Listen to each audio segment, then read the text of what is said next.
ലൈനില് James Varghese വന്നിട്ടുണ്ടോ? ഉണ്ട് ഉണ്ട് ഉണ്ട്. ഹൂസ്റ്റലിൽ നിന്നും കർത്താവിന്റെ ദാസൻ ജെയിംസ് വർഗീസ് ഇപ്പോൾ ഒരു ഗാനം ആലപിക്കും. ആ പാട്ട് പാടുമ്പോൾ പാട്ടിന്റെ സ്വരം കേൾക്കുന്ന ദൈവം നമ്മളെ ഐശ്വര്യമായ സമൃദ്ധിയായി അനുകൂല കർത്താവ് അനുഗ്രഹിക്കും. പാടിനായ കർത്താവിന്റെ ദാസനെ ക്ഷണിക്കുന്നു. Thank you. ഞാനെന്നെ നൽകിടുന്നേ, സമ്പൂർണമായി സമർപ്പിക്കുന്നേ.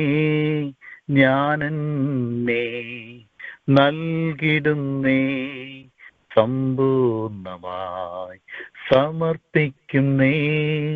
കുശവന്റെ കയ്യിലെ മൺപാത്രം പോൽ എന്നെ ഒന്നു നീ പണിയേണമേ. ക്ഷീണിച്ചു പോയിടല്ലേ നാഥായി ഭൂവിൽ ഞാൻ ജീവൻ പോകുവോളം നിന്നോടു ചേർന്നു നിൽപ്പാൻ കൃപയേകണേ. നിന്നാത്മാവിനാൽ സമ്പൂർണമായി നിലനിന്നിടാൻ കൃപയേകണേ. നിന്നാത്മാവിനാൽ സമ്പൂർണമായി നിലനിന്നിടാൻ നിൻ ജീവൻ നൽകിയതാ.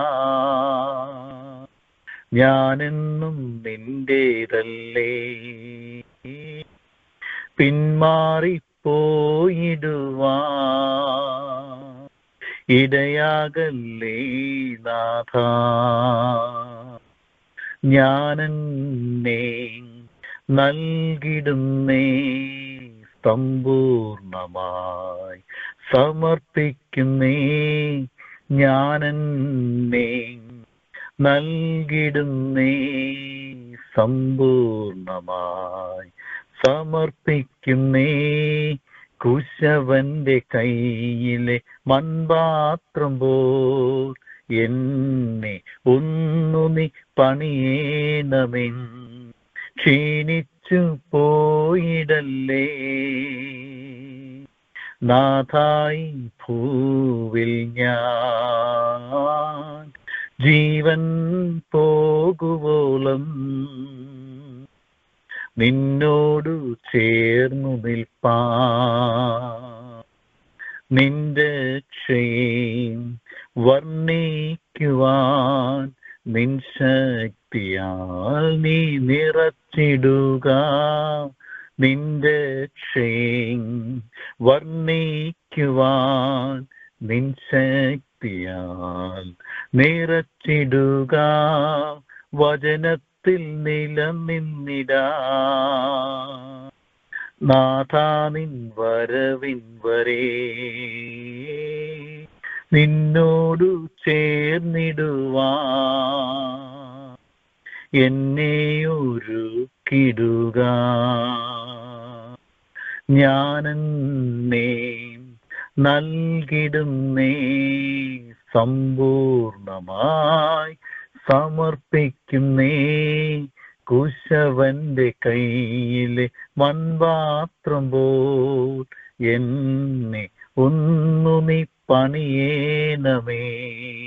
ഞാനെന്നെ നൽകിടുന്നേ, സമ്പൂർണമായി സമർപ്പിക്കുന്നേ. കുശവന്റെ കയ്യിലെ മൺപാത്രം പോൽ എന്നെ ഒന്നു നീ പണിയേണമേ. ക്ഷീണിച്ചു പോയിടല്ലേ നാഥായി ഭൂവിൽ ഞാൻ ജീവൻ പോകുവോളം നിന്നോടു ചേർന്നു നിൽപ്പാൻ. ക്ഷീണിച്ചു പോയിടല്ലേ നാഥായി ഭൂവിൽ ഞാൻ ജീവൻ പോകുവോളം നിന്നോടു ചേർന്നു നിൽപ്പാൻ. ആമേൻ. സ്തോത്രം. സ്തോത്രം. Praise the Lord. Thank you. God bless you. Thank you for beautiful song. ഗ്രഹിക്കപ്പെട്ട ഒരു ഗാനം പാടുവാൻ കർത്താവിന്റെ ദാസനെ ദൈവം സഹായിച്ചുവല്ലോ. നല്ല സ്വരവും നല്ല ശബ്ദവും കൊടുക്കുകയും ഹല്ലേലൂയ ആ പാട്ടിന്റെ വരികൾ നമ്മുടെ പ്രത്യാശ വർദ്ധിപ്പിക്കുന്ന അനുഗ്രഹിക്കപ്പെട്ട ഒരു ഗാനമായിരുന്നു. കുടുംബമായി കർത്താവ് അനുഗ്രഹിക്കൊടുക്കലോമാ പ്രവരിൽ അനുഗ്രഹ മാറ്റും മക്കളെ ദൈവം നിർത്തിയിരിക്കുന്നുവല്ലോ. ദീർഘായുസ്സോടെ എല്ലാവരും തൃപ്തിപ്പെടുത്തട്ടെ. ഹല്ലേലൂയ. സ്തോത്രം സ്തോത്രം സ്തോത്രം. പിന്നെ അനുഗ്രഹിക്കപ്പെട്ട കാര്യങ്ങൾ ആലപിക്കാൻ സ്വർഗത്തിലെ ദൈവം സഹായിക്കട്ടെ. ഏൽപ്പിച്ചതായി വിശ്വാസത്തോടെ വ്യാപാരം ചെയ്യുവാൻ സ്വർഗത്തിലെ ദൈവം സഹായിക്കട്ടെ. ഹല്ലേലൂയ. Thank you. God bless you. ഹല്ലേലൂയ. തുടർമാനം ദൈവവചനം സംസാരിപ്പാൻ പോകുന്ന കർത്താവിന് വിലപ്പെട്ട ദാസിനെ നമുക്ക് ഓർത്ത് പ്രാർത്ഥിക്കാം. ഹല്ലേലൂയ. സ്തോത്രം സ്തോത്രം. ഇന്ന് രാത്രി കാലം ഹല്ലേലൂയ വചനം ശുശ്രൂഷിക്കുമ്പോൾ ഹല്ലേലൂയ ദൈവശബ്ദമാണ് നാം കേൾപ്പാൻ പോകുന്ന വചനം ദൈവമാവുന്നുവല്ലോ. ഹല്ലേലൂയ പരിശുദ്ധാത്മാവിന്റെ നിറവിൽ തേജസ്സിന്റെ ശുശ്രൂഷ ഈ രാത്രികാലം വെളിപ്പെടുത്തുവാൻ ഹല്ലേലൂയ നമുക്ക് ദൈവത്തോട് പ്രാർത്ഥിക്കാം. Hallelujah pastor hallelujah doctor Abraham Mathew ആകുന്നു ബാംഗ്ലൂർ. ഹല്ലേലൂയ സ്തോത്രം. ഹല്ലേലൂയ ന്യൂ ലൈഫ് കോളേജിന്റെ പ്രിൻസിപ്പളായി അനുഗ്രഹിക്കപ്പെട്ട ശുശ്രൂഷ എന്ന കർത്താവിന് വിലപ്പെട്ട ദാസിന്റെ രാത്രികാലം വചനം സംസാരിക്കുമ്പോൾ നമുക്ക് പ്രാർത്ഥിച്ചുകൊണ്ടിരിക്കാം. ഭയഭക്തിയോട് മൃഗിലോടുമായിരിക്കുക. ഹോവേ അള്ളിക്കണമേ അടിയാൻ കേൾക്കുന്നുള്ള പ്രാർത്ഥന നമുക്കായിരിക്കാം. വചന സൂക്ഷിക്കായി കർത്താവിന്റെ വിലപ്പെട്ട ദാസൻ പക്ഷേ ഡോക്ടർ എബ്രഹാം മാത്യുവിനെ അതിനോട് സ്നേഹത്തിലൊക്കെ ലോമാപ്പകളിലേക്ക് ക്ഷണിക്കുന്നു. Price the Lord. ഞാൻ പറയുന്നത് കേൾക്കാമോ? കേൾക്കാം കേൾക്കാം. Price the Lord. കൂടി വന്നിരിക്കുന്ന എല്ലാ അനുഗ്രഹീതരായ ദൈവമക്കൾക്കും വിശേഷാൽ ഈ മീറ്റിംഗ് ലീഡ് ചെയ്യുന്ന കർത്താവിന്റെ ദാസനും എന്നെ ഈ മീറ്റിംഗിലേക്ക് ക്ഷണിച്ച കർത്താവിന്റെ ദാസൻ സാജനും പ്രത്യേകം നന്ദി പറയുന്നു. എല്ലാവർക്കും വന്ദനം അറിയിക്കുന്നു. ഈ പ്രയർ ലൈനിൽ കടന്നു വരുവാനും ദൈവവചനം അല്പസമയം ഷെയർ ചെയ്യുവാൻ ദൈവം ഒരുക്കിയ അവസരത്തിനായി ഞാൻ ദൈവത്തെ സ്തുതിക്കുന്നു, മഹത്വപ്പെടുത്തുന്നു. ദൈവത്തിന്റെ വലിയ കൃപയാൽ കർണാടകയിൽ കർത്താവിന്റെ വേല ചെയ്യുന്നു. കഴിഞ്ഞ 21 വർഷമായി ഞാൻ കർണാടകയിൽ പട്ടണങ്ങളിലും ഗ്രാമങ്ങളിലും കർത്താവിന്റെ വേലയിൽ ആയിരിക്കുന്ന ഒരു വ്യക്തിയാണ്. അതോടൊപ്പം തന്നെ അനേക യൗവനക്കാരെ സുശേഷ വേലയ്ക്കായി പരിശീലിപ്പിക്കുന്ന ആ ഒരു പ്രവൃത്തിയിൽ ഞാൻ ഉൾപ്പെട്ടിരിക്കുന്നു. കർത്താവ് ഞങ്ങളുടെ പ്രവർത്തനങ്ങളെ ഇത്രത്തോളം സഹായിച്ചു. 100 കണക്കിന് ചെറുപ്പക്കാരെ മിഷൻ ഫീൽഡിലേക്ക് അയക്കുവാൻ ദൈവം ഞങ്ങളെ ഉപയോഗിച്ചുകൊണ്ടിരിക്കുന്നു. കർത്താവിന്റെ ദാസൻ സാജൻ എന്നോട് ആവശ്യപ്പെട്ടു നമ്മുടെ സുവിശേഷീകരണത്തെ കുറിച്ച് അല്ലെങ്കിൽ അതിന്റെ വെല്ലുവിളികളെ കുറിച്ച് അല്പ കാര്യങ്ങൾ ഇപ്പോൾ അതിനെക്കുറിച്ച് ചില കാര്യങ്ങൾ പറയണമെന്ന്. അതുകൊണ്ട് മറ്റ് കാര്യങ്ങളൊന്നും പറയാതെ നേരെ ഞാൻ ചില കാര്യങ്ങൾ പെർസിക്യൂഷനെ സംബന്ധിക്കുന്ന ചില വിഷയങ്ങൾ നിങ്ങളുമായി ഷെയർ ചെയ്യാൻ ആഗ്രഹിക്കുന്നു. കാരണം ഈ പെർസിക്യൂഷനുള്ള ബന്ധത്തിലാണല്ലോ ഈ പ്രയർ ലൈൻ ഫംഗ്ഷൻ ചെയ്യുന്നത്. നിങ്ങൾക്ക് വെബ്സൈറ്റ് ചെക്ക് ചെയ്താൽ അറിയാൻ കഴിയും, ലോകത്തിലെ ഏതാണ്ട് 60 രാജ്യങ്ങളിൽ സുവിശേഷത്തിന് പ്രവേശനമില്ല. ബൈബിൾ കൊണ്ടുപോകുന്നതിനോ അവിടെ പബ്ലിക്കിൽ പ്രീച്ച് ചെയ്യുന്നതിനോ അനുവാദമില്ലാത്ത ഏകദേശം 60 രാജ്യങ്ങളുണ്ട്. അതിൽ ഏകദേശം ഒരു 10 രാജ്യങ്ങൾ എടുത്താൽ ഒന്നാമത് വരുന്ന രാജ്യമാണ് Saudi Arabia, north Korea, Iran, Afghanistan, Burma തുടങ്ങിയ രാജ്യങ്ങൾ. നമ്മുടെ ഇന്ത്യ പോലുള്ള രാജ്യങ്ങൾ പാർഷ്യലായിട്ടുള്ളതായ സ്വാതന്ത്ര്യമുണ്ട്. നമ്മുടെ രാജ്യം ഇപ്പോഴും സെക്കുലർ ഒരു സ്റ്റേറ്റ് ആണ്. അവിടെ നമുക്ക് നിയമപരമായിട്ടുള്ള അവകാശം നമുക്കുണ്ട്. കർത്താവിന്റെ ദാസൻ ഇൻട്രൊഡക്ഷനിൽ ഓർപ്പിച്ചതുപോലെ അവിടെ ഒരു വർഗീയ പാർട്ടി നമുക്കെതിരാണെങ്കിലും നമുക്ക് കോൺസ്റ്റിറ്റ്യൂഷൻ നമുക്ക് അലൗഡ് ആണ്. ഇന്ത്യ മഹാരാജ്യത്തിന്റെ നിയമം സുവിശേഷീകരണത്തിന് തടസ്സമല്ല. പോട്ടെ.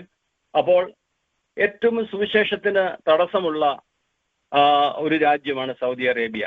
ഞാൻ പൂർണ്ണസമയ വേലയ്ക്കായി കഴിഞ്ഞ 21 വർഷം മുമ്പ് കർണാടകയിൽ വരുന്നതിന് മുമ്പ് ഞാൻ സൗദി അറേബ്യയിലായിരുന്നു. ഞാൻ ഡൽഹിയിൽ എൻ്റെ ജോലിയോടുള്ള ബന്ധത്തിൽ കർത്താവിൻ്റെ വേലയിലും വളരെ ശക്തമായി പ്രവർത്തിച്ചുകൊണ്ടിരിക്കുമ്പോഴാണ് ദൈവം സൗദി അറേബ്യയ്ക്ക് പോകാൻ ഒരു അവസരം തന്നത്. ആ അവസരത്തിൽ ദൈവം എന്നെ അയക്കുന്നു എന്നുള്ളതായ ബോധത്തോടു കൂടി തന്നെ ഞാൻ ആ രാജ്യത്തേക്ക് പോകുവാനിടയായി തീർന്നു. എന്നാൽ ഞാൻ ആ രാജ്യത്ത് ചെന്നിറങ്ങി, എയർപോർട്ടിൽ ചെന്നിറങ്ങി, എൻ്റെ കസ്റ്റംസുകാർ എൻ്റെ ബാഗ് തുറന്നപ്പോൾ അതിനകത്ത് ബൈബിള് കണ്ടു. എൻ്റെ പിതാവ് എനിക്ക് തന്ന ബൈബിള്. അത് കണ്ട മാത്രമേ തന്നെ ഈ പോലീസുകാരൻ ഭയങ്കര ക്രുദ്ധിച്ച് എന്നോട് സംസാരിക്കുകയും നിന്നെ ഞാൻ തിരിച്ച് അടുത്ത ഫ്ലൈറ്റിൽ വിടും എന്നൊക്കെ പറഞ്ഞ് വളരെ ഭീഷണിപ്പെടുത്തുകയും ചെയ്തു. ഞാൻ അന്ന് ഒരു 22 വയസ്സ് പ്രായമുള്ള ഒരു ചെറുപ്പക്കാരനാണ്. വളരെ ഞാൻ ദുഃഖിച്ചു. അവിടെ നിന്ന് കരയുവാനിടയായി തീർന്നു. കാരണം എൻ്റെ ബൈബിൾ എടുത്തിട്ട് ഇത് 2ആയിട്ട് കീറി അത് ഒരു വേസ്റ്റ് കോട്ടയിലേക്ക് എറിഞ്ഞു കളഞ്ഞു.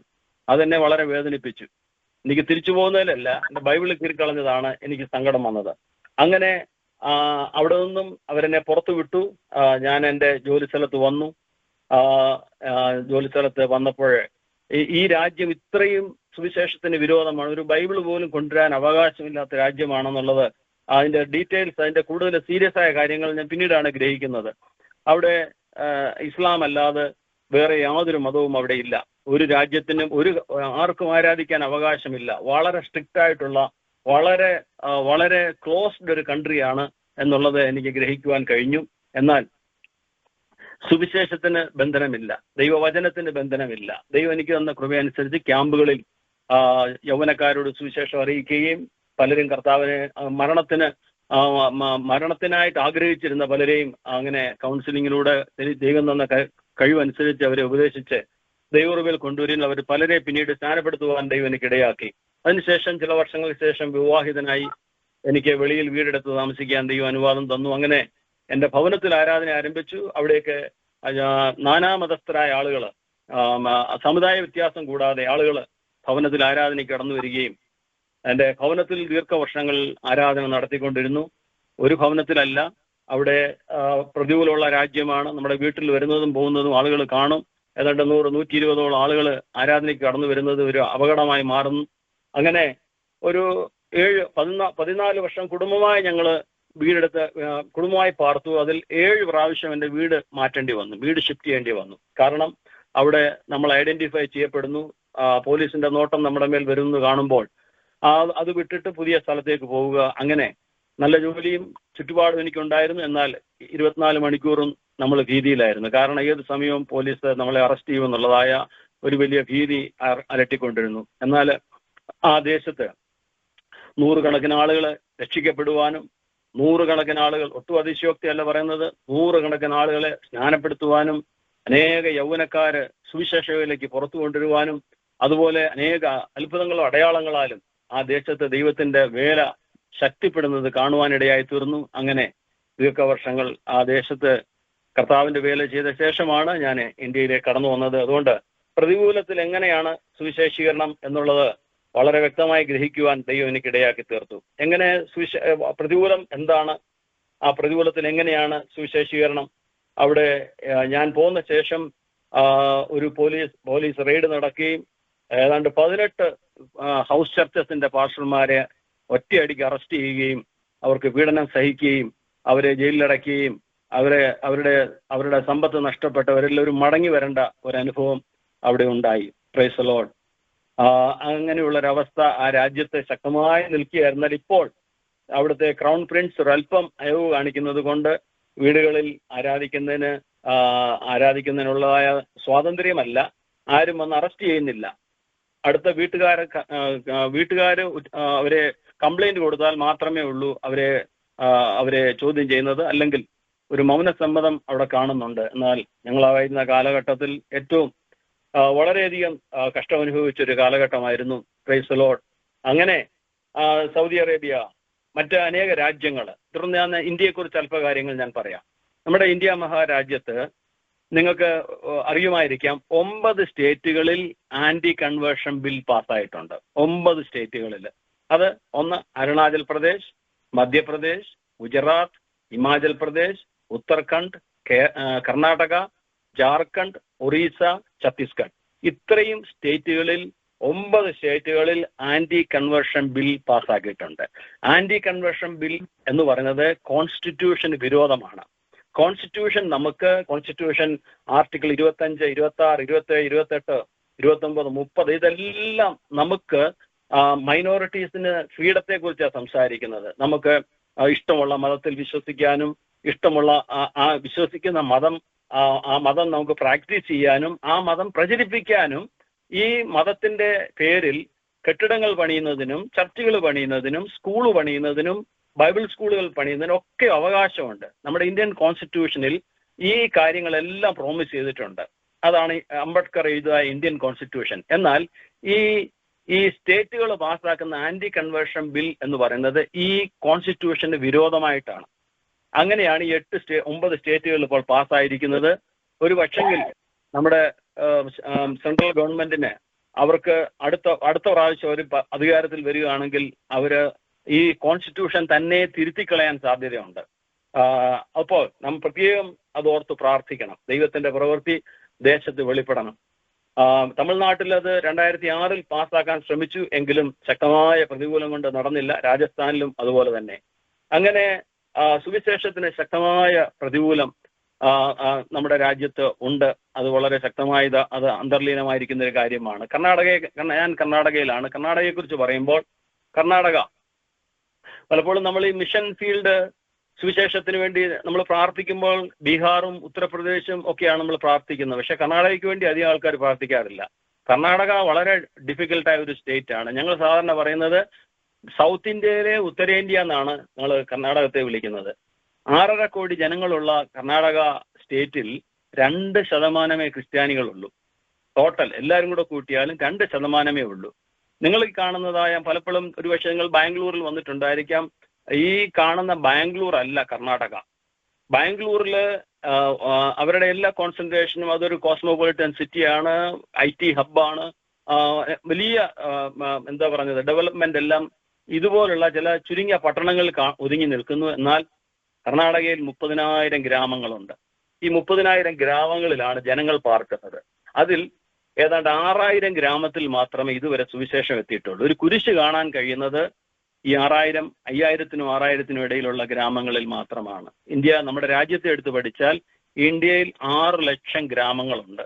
ഈ 6 ലക്ഷം ഗ്രാമങ്ങളിൽ ദൈവമക്കളെ വളരെ നമ്മൾ ഗൗരവമായി ചിന്തിക്കുന്ന 1 ലക്ഷം ഗ്രാമത്തിലെ സുവിശേഷം എത്തിയിട്ടുള്ളൂ. 1 ലക്ഷം അല്ലെ അങ്ങോട്ട് കൂടിപ്പോയാൽ 1.5 ലക്ഷം ഗ്രാമങ്ങൾ. ബാക്കി മുഴുവൻ അൺഇവാഞ്ചലൈസ്ഡ് ആണ്. സുവിശേഷം എത്താത്ത ഗ്രാമങ്ങളാണ് നമ്മുടെ രാജ്യത്തുടനീളം കിടക്കുന്നത്. അതിൽ നമുക്ക് ചിന്തിക്കാം, അയ്യോ മിഷൻ സുവിശേഷ വേലയ്ക്ക്, ഇവാഞ്ചലിസത്തിന്, സുവിശേഷീകരണത്തിന് എന്തോ ഒരു വലിയ വിളഞ്ഞ വയലാണ് ഭാരതം. Praise the Lord. അപ്പോൾ വളരെ കോൺസെൻട്രേഷന് വേണ്ടി നമ്മുടെ രാജ്യത്തിന് വേണ്ടി നാം പ്രാർത്ഥിക്കുവാൻ കടപ്പെട്ടവരാണ്. കർണാടകയിൽ ഒരു നിങ്ങൾക്കറിയാവുന്ന BJP ഗവൺമെന്റ് ആയിരുന്നു. ഒരു 3 മാസം മുമ്പ് ധൃതി പിടിച്ച് അവരൊരു ആന്റി കൺവേർഷൻ ബിൽ പാസ്സാക്കി. വളരെ ധൃതി പിടിച്ച് ബില്ല് പാസ്സാക്കി. ഈ ബില്ലും പ്രകാരം എനിക്കൊരാളെ ഒരു ക്രൈസ്തവനല്ലാത്ത ഒരാളെ അക്രൈസ്തവനായ ഒരാളെ സ്നാനപ്പെടുത്തണമെങ്കിൽ ഞാൻ 3 മാസം മുമ്പ് മജിസ്ട്രേറ്റിന് അഫിഡാവിറ്റ് കൊടുക്കണം. അതുപോലെ സ്നാനപ്പെടാൻ പോകുന്ന ആളും മജിസ്ട്രേറ്റിന് ഇൻഫർമേഷൻ കൊടുക്കണം. ഞാൻ സ്നാനപ്പെടാൻ ആഗ്രഹിക്കുന്നു, ആരുടെയും നിർബന്ധപ്രകാരമല്ല, എൻ്റെ സ്വന്തം ഇഷ്ടപ്രകാരമാണെന്നുള്ള ഒരു അഫിഡാവിറ്റ്. അവർ അപ്രൂവൽ തന്നെങ്കിലേ നമുക്ക് സ്നാനം നടത്താൻ കഴിയത്തുള്ളൂ, അന്യജാതിക്കാരെ. അതുകൊണ്ട് എന്ത് സംഭവിക്കുന്നു? അങ്ങനെ അവരുടെ അറിവ് കൂടാതെ സ്നാനം നടത്തിയാൽ ആർക്ക് വേണമെങ്കിലും പോലീസിനെ അറിയിക്കാം, അല്ലെങ്കിൽ അതിന്റെ കൺസേൺഡ് ഡിപ്പാർട്ട്മെന്റിനെ അറിയിക്കാൻ പറ്റും. ബ്ലഡ് റിലേറ്റീവ്സോ ആർക്ക് വേണമെങ്കിലും അറിയിക്കാം, ഫ്രണ്ട്സിന് വേണമെങ്കിൽ അറിയിക്കാം. ഈ സ്നാനപ്പെടുത്തിയ ആളും പെട്ട ആളും കുടുങ്ങും. 2 വർഷം മുതൽ 10 വർഷം വരെയാണ് പാസ്റ്റർക്ക് തടവ്. അതുപോലെ തന്നെ 10,000 രൂപ മുതൽ 25,000 രൂപ വരെ, എനിക്കൊന്ന് അതിൽ കൂടുതലാണെന്ന് തോന്നുന്നു, പെനാൽറ്റിയും കൊടുക്കണം. നിങ്ങൾ ചിന്തിച്ച് നോക്കിക്കേ, എങ്ങനെ സുവിശേഷീകരണം സാധ്യമാകും? ഈ ഒരു ചില മാസങ്ങൾ നമ്മുടെ ദൈവദാസന്മാർ കർണാടകത്തിൽ വളരെ കഷ്ടപ്പെടുവാനിടയായി തീർന്നു. വളരെയധികം പ്രതിസന്ധിയിലൂടെ, ഉപദ്രവങ്ങളും, ആലയം പൊളിക്കുകയും, അതുപോലെ തന്നെ ഹൗസ് ചർച്ചസ് പാടില്ല, സ്കൂളുകളിലും അങ്ങനെ മറ്റ് റെന്റഡ് സ്ഥലങ്ങളിൽ ആരാധന പാടില്ല, നിങ്ങൾക്ക് ലൈസൻസ്ഡ് ഉള്ള ചർച്ച് ഉണ്ടെങ്കിൽ, ചർച്ച് കെട്ടിടമുണ്ടെങ്കിൽ ആരാധിക്കാം. ഇങ്ങനെയൊക്കെയുള്ള വലിയ, കാരണം ഏറ്റവും കൂടുതൽ ചർച്ചുകൾ ഫംഗ്ഷൻ ചെയ്യുന്നത് ഇതുപോലുള്ള റെന്റഡ് പ്ലേസിലും വാടക വീടുകളിലുമാണ്. അതിന് തടസ്സം വരുമ്പോൾ പിന്നെ പ്രവർത്തനത്തെ അത് ശക്തമായി ബാധിക്കുന്നതായിട്ട് കാണുവാൻ കഴിയും. അങ്ങനെയുള്ള ഒരു വലിയ പ്രതിസന്ധി. 2009 ഞാൻ 5 വർഷം മംഗലാപുരത്താണ് ശുശ്രൂഷിച്ചത്. മംഗലാപുരം എന്ന് പറയുന്നത് RSSന്റെ ഹബ്ബാണ്. ആ മംഗലാപുരം, ഉടുപ്പി, മൂടുബദ്രി, മൂകാംബിക തുടങ്ങിയ സ്ഥലങ്ങൾ ടെമ്പിൾ സിറ്റീസ് എന്നാണ് അറിയപ്പെടുന്നത്. ശക്തമായ ഡിമോണിക് പവർ ഉള്ളതായ ഈ സ്ഥലങ്ങളിൽ ചെറുപ്രായത്തിൽ തന്നെ കുഞ്ഞുങ്ങളെ അവരെ സന്യാസത്തിന് വേണ്ടി വിടുന്നു. അവിടെയെല്ലാം ധാരാളം മഠങ്ങളുണ്ട്. മട്ടുകൾ എന്നാണ് അറിയപ്പെടുന്നത്. മഠങ്ങളിൽ അവിടെ ഇരിക്കുന്നതായ സന്യാസി ശ്രേഷ്ഠന്മാരുടെ അടുക്കൽ കുഞ്ഞുങ്ങളെ വിട്ട് ഗുരുകുല സമ്പ്രദായം പോലെ അവരവരുടെ കുഞ്ഞുങ്ങളെ ഈ പ്രവർത്തനത്തിന് വിട്ട് അവിടെ അവരുടെ ഈ മന്ത്രവിദ്യകളും അവരുടെ ഈ പൂജാവിദ്യകളും എല്ലാം പഠിപ്പിച്ച്, അവരുടെ വേദങ്ങൾ പഠിപ്പിച്ച് അവരെ ഇവാഞ്ചലിസ്റ്റുകളായി അവർ ഈ ഗ്രാമത്തിൽ അയക്കുന്നു, ബോധവൽക്കരണത്തിനായി. സുവിശേഷകന്മാർ നിങ്ങളുടെ ഗ്രാമത്തിൽ വരുമ്പോൾ അവരെ എങ്ങനെ കൈകാര്യം ചെയ്യണം, എങ്ങനെയാണ് അവരെ റിസീവ് ചെയ്യേണ്ടത്, അല്ലെ എങ്ങനെയാണ് അവരോട് റെസ്പോണ്ട് ചെയ്യുന്നുള്ളതായ കാര്യങ്ങൾ ഈ സന്യാസിമാർ ഒരു ക്രിസ്തീയ ഇവാഞ്ചലിസ്റ്റ് ഒരു ഗ്രാമത്തിൽ ചെല്ലുന്നതിന് മുമ്പ് തന്നെ ഇവരവിടെ ചെന്ന് അവരുടെ മുഖ്യന്റെ വീട്ടിൽ പാർത്ത് അവിടെയുള്ള യൗവനക്കാർക്ക് ബോധവൽക്കരണം നടത്തി കൊടുക്കും അവരുടെ മതത്തെക്കുറിച്ച്. ക്രിസ്തീയ മതം ഒരു ഫോറിൻ റിലീജിയൻ ആണെന്നും അത് അവര് നമ്മളെ വഞ്ചിക്കുന്ന വഞ്ചനയാണെന്നുള്ള കാര്യം, അതൊരു ഫോറിൻ ദൈവമാണ് യേശു എന്നും തുടർന്നും പല കാര്യങ്ങൾ പറഞ്ഞ് അവരെ അവരുടെ മനസ്സിനെ തിരുത്തുവാൻ അവരാവോളം ശ്രമിച്ചുകൊണ്ടിരിക്കുന്നു. ഞാൻ ഈ പറഞ്ഞതിന്റെ താല്പര്യം, ഇത്രയും ശക്തമായ എതിർപ്പ് അവിടെ ഉണ്ടെങ്കിലും കർത്താവിന്റെ വേല ശക്തമായിക്കൊണ്ടിരിക്കുന്നു. ഞാൻ പറഞ്ഞല്ലോ, അരുണാചൽ പ്രദേശിലാണ് ആദ്യമായിട്ട് ആന്റി കൺവെൻഷൻ ബിൽ പാസ്സാക്കിയത്. കഴിഞ്ഞ ദിവസം അരുണാചൽ പ്രദേശിൽ ഒരു ദൈവദാസന്റെ അടുക്കൽ വന്നിരുന്നു. അദ്ദേഹം എന്നോട് പറഞ്ഞു, പാസ്റ്ററെ, അരുണാചൽ പ്രദേശിൽ ഇപ്പോൾ 60% മേൽ ക്രിസ്ത്യാനികളായി കഴിഞ്ഞു.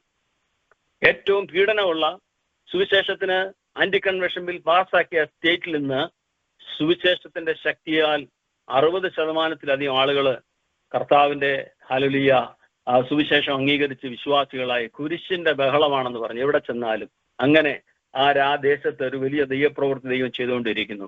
നമുക്കറിയാം, നമുക്ക് 1-ാം നൂറ്റാണ്ടിലെ സഭാപിതാക്കന്മാർ പറഞ്ഞ പോലെ martyrs blood is the seed of the church. വിശുദ്ധന്മാരുടെ രക്തമാണ്, രക്തസാക്ഷികളുടെ രക്തമാണ് സഭയുടെ വിത്ത്. എവിടെയൊക്കെ സുവിശേഷത്തിന് ഏറ്റവും വലിയ പീഡനം ഉണ്ടാകുന്നോ അവിടെയെല്ലാം സഭ ശക്തമായി വളരുന്നതായി നമുക്ക് കാണാൻ കഴിയും. Price the Lord. ഞാൻ വളരെയധികം നിങ്ങളെ അപ്രീഷിയേറ്റ് ചെയ്യുന്നു. ഈ ദിവസങ്ങളിൽ ഈ പീഡനം അനുഭവിക്കുന്ന രാജ്യങ്ങൾ, ഞാൻ പറഞ്ഞല്ലോ, ലോകത്തിൽ ഏതാണ്ട് 60 രാജ്യങ്ങളിലാണ് സുവിശേഷത്തിന് പ്രവേശനമില്ലാത്തത്, ബൈബിള് പബ്ലിക്കിൽ ഉപയോഗിക്കാൻ അവകാശമില്ലാത്തത്. എന്നാൽ നമുക്ക് അടങ്ങിയിരിക്കാൻ കഴിയില്ല. ഏത് പ്രതികൂലത്തിലും സുവിശേഷം പ്രസംഗിച്ചേ മതിയാവൂ. കാരണം കർത്താവിന്റെ വരവിന്റെ ലക്ഷണങ്ങളിൽ ഒന്നാണ് ഈ സുവിശേഷം ലോകമെങ്ങും പ്രസംഗിക്കപ്പെടും, അപ്പോൾ അവസാനം വരും. കർത്താവിന്റെ വരവ് നടക്കുന്നതിന് മുമ്പ് ഈ സുവിശേഷം ലോകമെങ്ങും പ്രസംഗിക്കപ്പെടണം. ഇപ്പോൾ അത് ഏത് കാലഘട്ടത്തെക്കാളും ശക്തമായി സുവിശേഷം പ്രസംഗിക്കപ്പെട്ടുകൊണ്ടിരിക്കുന്നു. വിവിധ മാധ്യമങ്ങൾ കൂടെ സുവിശേഷം കേൾക്കാത്ത ഒരു വ്യക്തി പോലും ലോകത്തിൽ ഉണ്ടായിരിക്കാൻ പാടില്ല. അത് ദൈവത്തിന്റെ നിശ്ചയമാണ്. മീഡിയയിൽ കൂടെ, ഇന്റർനെറ്റിൽ കൂടെയും ടെലിവിഷനിൽ കൂടെയും വിവിധ നിലയിൽ ഇന്ന് സുവിശേഷം ഗ്രാമങ്ങളിൽ വരെയും എത്തുവാൻ തക്കവണ്ണം ദൈവം പ്രവർത്തിച്ചുകൊണ്ടിരിക്കുന്നത് കാണുവാനായിട്ട് കഴിയുന്നു. സ്തോത്രം. അപ്പോൾ ഈ ദിവസങ്ങളിൽ നമ്മുടെ പ്രാർത്ഥനയൊന്നും വ്യർത്ഥമല്ല. നാം ദൈവത്തോട് പ്രാർത്ഥിക്കുന്ന പ്രാർത്ഥനയ്ക്ക് മറുപടിയായി ജീവിതങ്ങളെ ദൈവം ഈ ദിവസങ്ങളിൽ ശക്തമായി വേർതിരിക്കേണ്ടതിനായിട്ട് നമുക്ക് പ്രാർത്ഥിക്കാം. പ്രതികൂലങ്ങൾ വരുമ്പോൾ ഒരു വാക്യം ഞാൻ വായിക്കുമ്പോൾ മുമ്പിൽ വളരെ സമയം കുറവാണെന്ന് എനിക്കറിയാം. യോഹന്നാന്റെ സുവിശേഷം 16-ാം അധ്യായം 33-ാമത്തെ വാക്യത്തിൽ അതിന്റെ അവസാനം ഇങ്ങനെ വായിക്കുന്നു: ലോകത്തിൽ നിങ്ങൾക്ക് കഷ്ടം ഉണ്ട്, എങ്കിലും ധൈര്യപ്പെടുവീൻ, ഞാൻ ലോകത്തെ ജയിച്ചിരിക്കുന്നു. സ്തോത്രം. നമ്മുടെ വാഴ്ത്തപ്പെട്ട കർത്താവിന്റെ വാക്കുകളാണിത്. കർത്താവ് മുൻകൂട്ടി നമ്മളോട് പറഞ്ഞിട്ടുണ്ട്, ഈ ലോകത്തിൽ നിങ്ങൾക്ക് കഷ്ടമുണ്ട്. Praise the Lord. എന്നാൽ നിങ്ങൾക്ക് കഷ്ടമുണ്ട്, എന്നാൽ നാം ധൈര്യപ്പെടണം. കഷ്ടങ്ങൾ നമ്മുടെ മുമ്പിൽ വരും, പ്രതികൂലങ്ങൾ വരും. 2009 ഞാൻ മംഗലാപുരത്തിരിക്കുമ്പോഴാണ് അവിടെ ഒരു മാസീവ് അറ്റാക്ക് സഭയ്ക്ക് ഉണ്ടായത്. നമ്മുടെ 25 ആലയങ്ങൾ തല്ലി തകർത്തു. 25 ആലയങ്ങൾ തല്ലി തകർത്തു. നമ്മുടെ ദൈവദാസന്മാര് ചില കത്തോലിക്ക പള്ളികൾ തകർത്തു. ഒരേ ദിവസം രാവിലെ 9:30-ക്കും 10-നും ഇടയ്ക്കായിരുന്നു അറ്റാക്ക് നടന്നത്. നമ്മുടെ സഭായോഗങ്ങളെല്ലാം ആരംഭിച്ച സമയത്താണ് അവര് മുഖംമൂടി ധരിച്ചും കൊണ്ട് മംഗലാപുരത്തുള്ളവർ ഉടുപ്പിക്ക് പോയി, ഉടുപ്പിയിലുള്ളവര് മംഗലാപുരത്തിന് വന്നു. അങ്ങനെ ബെൽത്തങ്ങാടി എന്ന സ്ഥലത്തുള്ളവര് കയർത്തെടുക്കാൻ സ്ഥലത്തേക്ക് പോയി. അങ്ങനെ ആളുകൾ മാറി മറ്റ് സ്ഥലങ്ങളിൽ ചെന്ന് മുഖംമൂടി ധരിച്ച് പള്ളികൾ അറ്റാക്ക് ചെയ്യുവാനിടയായി തീർന്നു. 25 ആലയങ്ങൾ തല്ലി തകർത്തു. നമ്മുടെ പാസ്റ്റർമാർക്ക് അനേകർക്ക് വാളുകൊണ്ട് വെട്ടുകൊണ്ടു. ദൈവദാസന്മാർ ഉപദ്രവിക്കപ്പെട്ടു. അവരെ ആംബുലൻസിലും കാറുകളിലും ഒക്കെ നമ്മുടെ ദൈവദാസന്മാർ ഈ ഉൾഗ്രാമങ്ങളിൽ നിന്നും പട്ടണത്തിലേക്ക് കൊണ്ടുവന്ന് ഇങ്ങനെ വന്നുകൊണ്ടിരിക്കുമ്പോൾ അവരെയൊക്കെ വേണ്ട ശുശ്രൂഷ ചെയ്യുവാനും അവരെ ഹോസ്പിറ്റലിൽ ശുശ്രൂഷിക്കാനും സഹായിക്കാനും ഒക്കെ ആ സമയത്ത് ദൈവം, ഞാൻ സിറ്റിയിൽ വർക്ക് ചെയ്തുകൊണ്ട് അതിനുള്ളതായ അവസരങ്ങൾ തന്നത് ഞാൻ ഓർക്കുന്നു. സ്തോത്രം. ദൈവമക്കളെ, പീഡനം വരുമ്പോൾ, പ്രതികൂലങ്ങൾ വരുമ്പോൾ നാം തളർന്നു പോകരുത്. ദൈവത്തിന്റെ വചനം വായിക്കുന്ന, ലോകത്തിൽ നിങ്ങൾക്ക് കഷ്ടമുണ്ട്, എങ്കിലും ധൈര്യപ്പെടുവീൻ, കാരണം നമ്മുടെ കർത്താവ് പറഞ്ഞു, ഞാൻ ലോകത്തെ ജയിച്ചവനാണ്. കഷ്ടത അനുഭവിച്ചവരിൽ ആരുടെയും കണക്കെടുക്കുകയാണെങ്കിൽ ഏറ്റവും കൂടുതൽ കഷ്ടത അനുഭവിച്ചത് നമ്മുടെ കർത്താവ് തന്നെയാണ്. കർത്താവ് അനുഭവിക്കാത്ത കഷ്ടങ്ങളൊന്നുമില്ല. Praise the Lord. പാപം ഒഴികെ സകലത്തിലും നമുക്ക് തുല്യനായി അവൻ പരീക്ഷിക്കപ്പെട്ടവനാണ്. എല്ലാവിധ മനുഷ്യൻ അനുഭവിക്കുന്ന എല്ലാ പ്രതിസന്ധികളും തന്റെ ശരീരത്തിൽ അനുഭവിച്ചവനാണ് നമ്മുടെ വാഴ്ത്തപ്പെട്ട കർത്താവ്. Price the Lord. കർത്താവ് നമ്മളോട് പറയുകയാണ്, നിങ്ങൾ ധൈര്യപ്പെടണം. എങ്ങനെയാ ധൈര്യപ്പെടുന്നത്? ധൈര്യപ്പെടാനുള്ള 3 കാര്യം ഞാൻ വേഗം പറയാം. 1, ദൈവമക്കൾ ദൈവത്തിന്റെ വചനത്തിൽ ധൈര്യപ്പെടണം. ദൈവത്തിന്റെ വചനം. Price the Lord. ദൈവത്തിന്റെ വചനം, നമുക്ക് വചനത്തിൽ നിശ്ചയമില്ലെങ്കിൽ നമ്മൾ തെറ്റിപ്പോവാനിടയായിത്തീരും. അതാണ് മത്തായിയുടെ സുവിശേഷം 22:29 കർത്താവ്, നിങ്ങൾ തിരുവെഴുത്തുകളെയും അതിന്റെ ശക്തിയെയും അറിയാത്തത് കൊണ്ട് തെറ്റിപ്പോവും, അനേകരെ പിന്മാറിപ്പോവും. ദൈവവചനത്തിൽ ഉറപ്പില്ലെങ്കിൽ പരിശോധനകൾ വരുമ്പോൾ, ക്ഷീണങ്ങൾ വരുമ്പോൾ, പോരാട്ടങ്ങൾ വരുമ്പോൾ നിലനിൽക്കാൻ കഴിയാതെ അവരെ പിന്മാറിപ്പോകും. സ്തോത്രം. അതുകൊണ്ട് ദൈവമക്കൾ ഉറക്കേണ്ടത് ദൈവവചനത്തിലാണ്. Praise the Lord. എബ്രായലേഖനം 4:12 വായിക്കുന്നു, ദൈവത്തിന്റെ വചനം ജീവനും ചൈതന്യവും ഇരുവായത്തിലുള്ള ഏതോ വാളിനേക്കാളും മൂർച്ചയേറിയതും ആത്മാവിനെയും പ്രാണനെയും സന്ധ്യമജ്ജകളെയും തുളച്ചുന്നതും നമ്മുടെ എല്ലാ വിചാരങ്ങളെയും വിവേചിക്കുന്നതാണ്. ഹല്ലേലൂയ. The word of God is so powerful. ഹല്ലേലൂയ. ആ ശക്തിയുള്ളതായ ദൈവ വചനത്തിൽ നമ്മൾ ഉറച്ചിരിക്കണം. ഇന്ന് അനേകരും ദുരുപദേശങ്ങളിലേക്ക് വീണുപോകുന്നതിന്റെ കാരണം, അനേകരും പലതരത്തിലുള്ളതായ വാക്കുകൾ കേൾക്കുമ്പോൾ ക്ഷീണിക്കുന്നതിന്റെ കാരണം ദൈവവചനത്തിൽ അവർക്ക് ഉറപ്പില്ലാത്തത് കൊണ്ടാണ്. അതുകൊണ്ട് നമ്മെ വഴി നടത്തുന്ന ദൈവത്തിന്റെ വചനം, അത് നമ്മളെ വഴി നടത്തുന്നതാണ്. ദൈവത്തിന്റെ വചനം നമ്മെ സൗഖ്യമാക്കുന്നതാണ്. ദൈവത്തിന്റെ വചനം നമ്മെ ശക്തീകരിക്കുന്നതാണ്. Price the Lord. ദൈവത്തിന്റെ വചനമാണ് എന്നേക്കും നിലനിൽക്കുന്നത്. ഈ വചനത്തിൽ ദൈവമക്കൾ ഉറയ്ക്കണം, ദൈവവചനം പഠിക്കണം. സ്തോത്രം. ഞാൻ നിങ്ങളോടത് പറയാൻ കാര്യം, ദൈവവചനം കൊണ്ടു നടക്കാൻ അവകാശമില്ലാത്ത രാജ്യത്ത് എങ്ങനെ വചനത്തിൽ ഉറയ്ക്കും? Price the Lord. ഇപ്പൊ നമുക്ക് നമ്മുടെയൊക്കെ വീടുകളിൽ ബൈബിൾ എത്ര വേർഷൻ ഉണ്ട് ഒന്ന് തപ്പി നോക്കിക്കേ. എത്ര വേർഷനുള്ള ബൈബിൾ ഉണ്ട്, പക്ഷെ എത്ര പേര് ബൈബിൾ വായിക്കുന്നുണ്ട്? Price the Lord. ഞാൻ സൗദി അറേബ്യയിലായിരിക്കുന്ന സമയത്ത് സൗരന്മാർ എന്നോട് പറഞ്ഞു, അവിടെ ഒരു ക്യാമ്പിൽ സുവിശേഷം കുറേ ചെറുപ്പക്കാർക്ക് വചനം കേൾക്കണം, ദേവദാസൻ വന്നൊന്ന് സംസാരിക്കണം. അങ്ങനെ ഞാൻ എന്നെ കേൾക്കുന്നവരാരെങ്കിലും സൗദി അറേബ്യയിൽ ഉണ്ടെങ്കിൽ നിങ്ങൾക്കത് മനസ്സിലാവും. സിറ്റിയിൽ നിന്നും ഒരു 70 കിലോമീറ്റർ ദൂരെ ഒരു ഇൻഡസ്ട്രിയൽ ഏരിയയിലേക്ക് ഞാൻ കാർ ഓടിച്ചു പോയി. ക്യാമ്പിന് പുറത്ത് വന്നപ്പോൾ ആ സൗരന്മാർ ഓടി വന്ന് പറഞ്ഞു, ക്യാമ്പിനുള്ളിൽ പോലീസുകാർ ഓൾറെഡി ഉണ്ട്, അവിടെ വരരുത് എന്ന് പറഞ്ഞവരെ ആ മീറ്റിംഗ് ഒരു മരുഭൂമിയിലേക്ക് മാറ്റി. ആ ക്യാമ്പിൽ നിന്നും ഒരു 1.5 കിലോമീറ്റർ ഉള്ളിൽ മരുഭൂമിയിൽ ഒരു ചെറിയ പാറക്കെട്ടൊക്കെ ഉള്ള ഒരു സ്ഥലത്ത് ഞാൻ ആ സൗരന്മാരോടുകൂടെ നടന്ന് ആ സ്ഥലത്ത് ചെന്നപ്പോൾ അവിടെ ഇരുട്ടത്ത് ഒരു 100 ചെറുപ്പക്കാരിപ്പുണ്ട്. ശ്രീലങ്കക്കാരുണ്ട്, തമിഴരുണ്ട്, മലയാളികളുണ്ട്. എല്ലാം വചനം കേൾക്കാൻ കൊതിയോടെ വന്നിരിക്കുകയാണ് ആ ഡിഫിക്കൽട്ട് രാജ്യത്തിൽ. സ്തോത്രം. ഒരു മെഴുകുതിരി കത്തിക്കാൻ പറ്റില്ല, കത്തിച്ചാൽ അവിടെ പോലീസുകാർ ദൂരെ നിന്ന് അത് ഈ വെട്ടം കണ്ടുവരുവാൻ സാധ്യതയുണ്ട്. അതുകൊണ്ട് ആ ഇരുട്ടത്താണ് ദൈവത്തിന്റെ വചനം ശുശ്രൂഷിച്ചത്. എൻ്റെ ജീവിതത്തിലെ ഏറ്റവും വലിയ ക്രൂസൈഡ് റിവൈവൽ പ്രീച്ചിങ് എന്ന് പറയുന്നത് അതായിരുന്നു. എന്ന് പറഞ്ഞാൽ മൊത്തം ഇരുട്ടത്ത്. ഞാൻ ആരുടെയും മുഖം ശരിക്ക് കണ്ടില്ല, അവരെന്റെയും മുഖം ശരിക്ക് കണ്ടില്ല. ആ രാത്രിയിൽ ശക്തമായ ദൈവവചനം ഘോഷിച്ച് പലരും രക്ഷിക്കപ്പെട്ടു, അനേകര് പ്രാർത്ഥനയ്ക്കായി മുമ്പോട്ട് വന്നു. ഒരു വലിയ റിവൈവൽ മീറ്റിംഗ് ആയിരുന്നു. Price the Lord. ഒരു ബൈബിൾ എൻ്റെ കയ്യിലില്ലായിരുന്നു. എങ്ങനെയാണ് അത് സാധിക്കുന്നത്? ആ ഇരുട്ടത്ത് എങ്ങനെയാണ് അവിടെ പ്രസംഗിക്കുന്നത്? ദൈവമക്കളെ, അതുകൊണ്ടാണ് ദൈവവചനത്തിൽ നാം നിശ്ചയമുള്ളവരായിരിക്കണം. നമ്മൾ ഒരു 10 വാക്യം കാണാതെ പറയാൻ പറഞ്ഞാൽ നമ്മുടെ വിശ്വാസികൾ പലർക്കും അറിയില്ല. എന്നാൽ ഈ ദിവസങ്ങളിൽ ദൈവവചനത്തിൽ ഉറപ്പുള്ളവരായി ധൈര്യമുള്ളവരായിരിക്കുവാൻ ഞാൻ എല്ലാവരും ഉത്സാഹിപ്പിക്കുന്നു. ദൈവത്തിന്റെ വചനം അത് ജീവനും ചൈതന്യവുമുള്ളത്. Price the Lord. ദൈവത്തിന്റെ വചനമാണ് രൂപാന്തരപ്പെടുത്തുന്നത്. ദൈവത്തിന്റെ വചനമാണ് മനുഷ്യഹൃദയങ്ങളെ രൂപാന്തരപ്പെടുത്തുന്നത്. ഒരാൾ രക്ഷിക്കപ്പെടുന്നത് ദൈവവചനത്തിന്റെ ശക്തിയാലാണ്. ദൈവത്തിന്റെ വചനവും ഹല്ലേലൂയ. നിക്കോദിമോസിനോട് പറഞ്ഞു, നിങ്ങൾ വെള്ളത്താലും ആത്മാവിനാലുമാണ് വീണ്ടും ജനിക്കുന്നത്. ദൈവത്തിന്റെ വചനം എവിടെ പ്രവർത്തിക്കുമോ, എവിടേക്ക് പ്രസംഗിക്കപ്പെടുമോ അവിടെ പരിശുദ്ധാത്മാവും കൂടെ വരും. പരിശുദ്ധാത്മാവും ദൈവത്തിന്റെ വചനവും കൂടെ ഒരുമിച്ച് കൂട്ടിമുട്ടുമ്പോഴാണ് അവിടെ ഒരു വലിയ ജനനം നടക്കുന്ന ഒരു വീണ്ടും ജനന അനുഭവം ഉണ്ടാകുന്നത്. അതുകൊണ്ട് ദൈവമക്കൾ വചനത്തിൽ ഉറക്കണം. 2, ദൈവമക്കൾ പരിശുദ്ധാത്മാവിന്റെ അമിത ബലത്തിൽ നാം ശക്തിപ്പെടണം. Price the Lord. പരിശുദ്ധാത്മാവിന്റെ അമിത ബലം. എഫേസ്യ ലേഖനം 6:10 പോരാട്ടങ്ങളെ കുറിച്ച് പറയാണ്, ഒടുവിൽ കർത്താവിലും അവന്റെ അമിത ബലത്തിലും നിങ്ങൾ ശക്തിപ്പെടണം. ദുഷ്ടന്റെ പോരുകളോട് എതിർത്തുനിൽപ്പാൻ കഴിയേണ്ടതിന്റെ ദൈവത്തിന്റെ സർവായുധവർക്ക് ധരിക്കണം.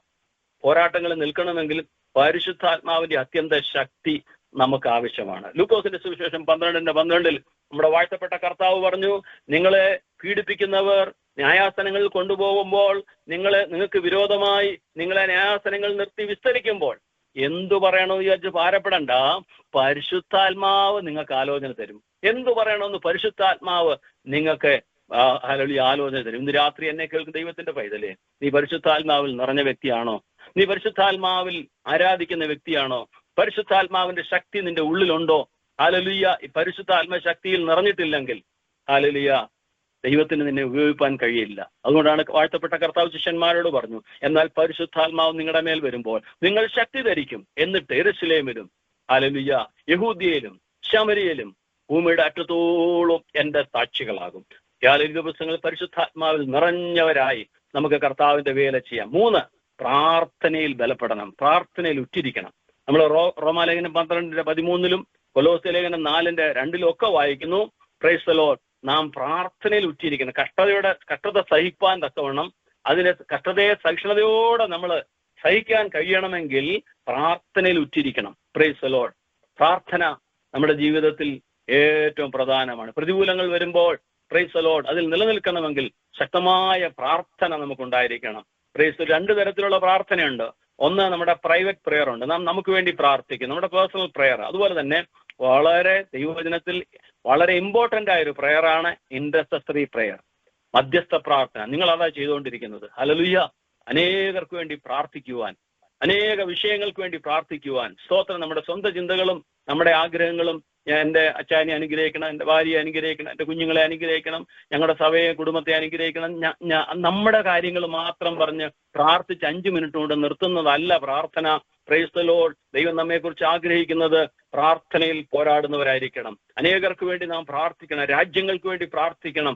ദൈവം അങ്ങനെയൊരു വലിയൊരു നിയോഗം ഇന്ന് രാത്രി നിങ്ങളെ ഏൽപ്പിച്ചതോർത്ത് ഞാൻ ദൈവത്തെ സ്തുതിക്കുന്നു, മഹത്വപ്പെടുത്തുന്നു. എനിക്ക് ഒരുപാട് കാര്യങ്ങൾ നിങ്ങളോട് പറയുവാനുണ്ട്, എന്നാൽ ഞാൻ എൻ്റെ വാക്കുകൾ ഇവിടെ ചുരുക്കുകയാണ്. സ്തോത്രം.